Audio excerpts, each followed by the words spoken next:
Hello and welcome to Scrapping on the Fly. My name is Kristen and I am here with the first day of Follow a Sketch February, a hop that is run through Scrapping Reflections, the lovely Sandy. And it is 28 sketches through the month. You can find it by using the hashtag or obviously just looking on YouTube.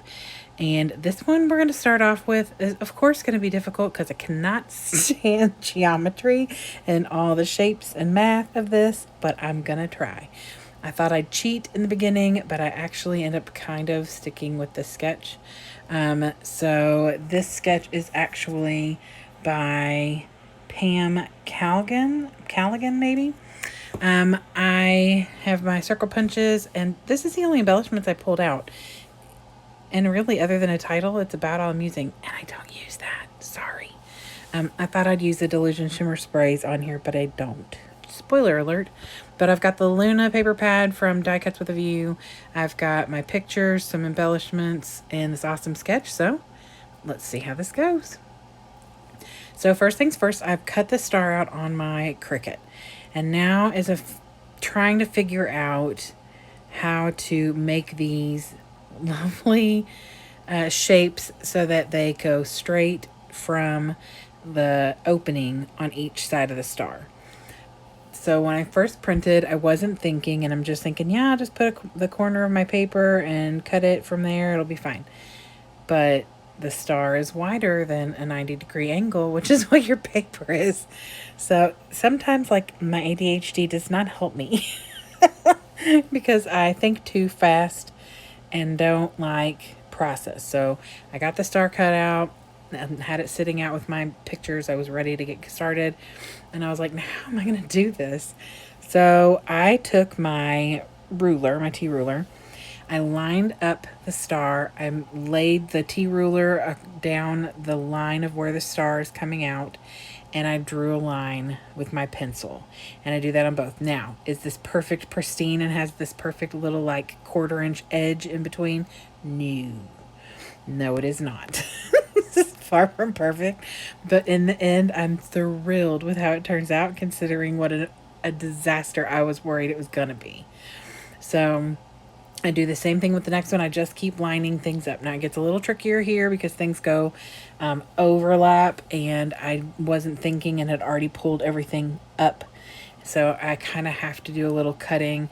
The good thing is that space where I'm cutting is where the pictures are going. Some of that mistake and like not straightest line is going to get covered up by pictures. So but in the end, I do love how this looks. Like the drastic difference between the dark colors up front and then that white contrast in the background.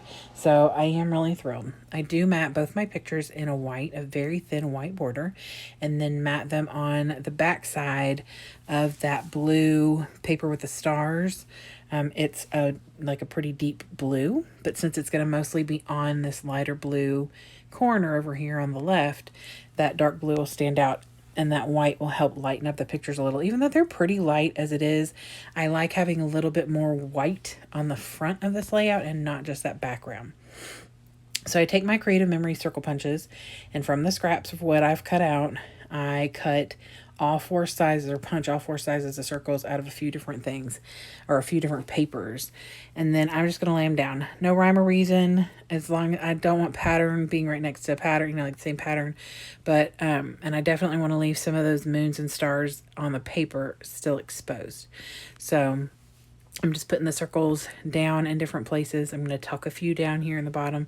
My pictures are a little bit bigger than probably what theirs are. Looks like it's a 4x6. What is this saying? 4x6 and a 3x4. So well, I guess we're not really much different. Actually, my 4x6 got cut down to a 4x5.5.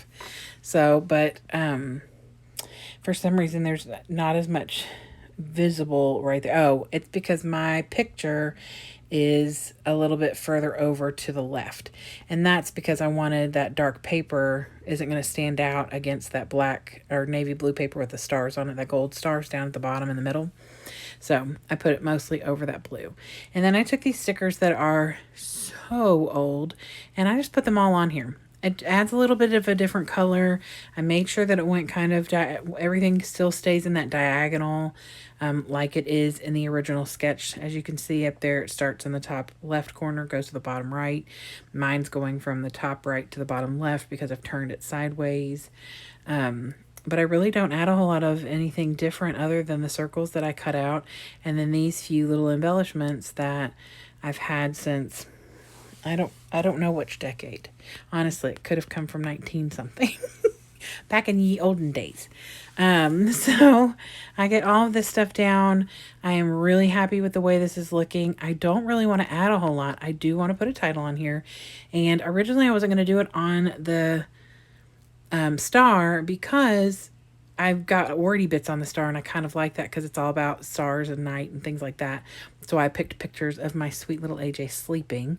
He looks like Caterpillar is what I think. And I was going to tuck a little Caterpillar on here because that's what he looks like, but didn't really go with the theme of this layout. So maybe his baby book, when I make the page for that with this, I'll put Caterpillar on it. And maybe I'll do like a hungry caterpillar theme or who knows. Anyway, look, I'm going to spiral. So I pulled this word dream as well as the embellishments off of a thicker set called Goldenrod and just put like a couple of the plus signs and a couple hearts on here. Use my white Moonlight Jelly Roll pen to write the date of the pictures, which is back in September on the 24th.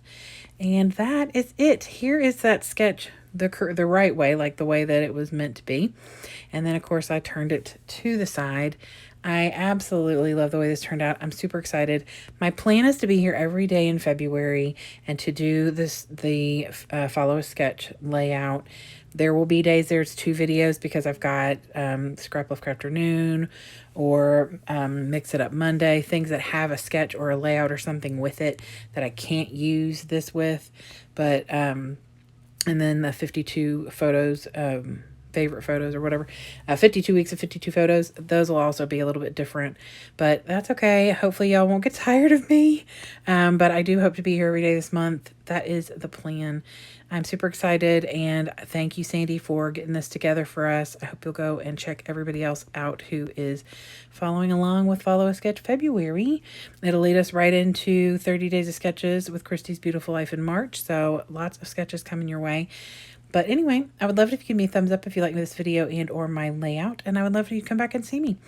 Also, if you haven't subscribed already, I would also love that. Thanks for hanging out with me, and I hope you have a great day. Hope you get a chance today to do something you love with someone you love, and happy scrapping.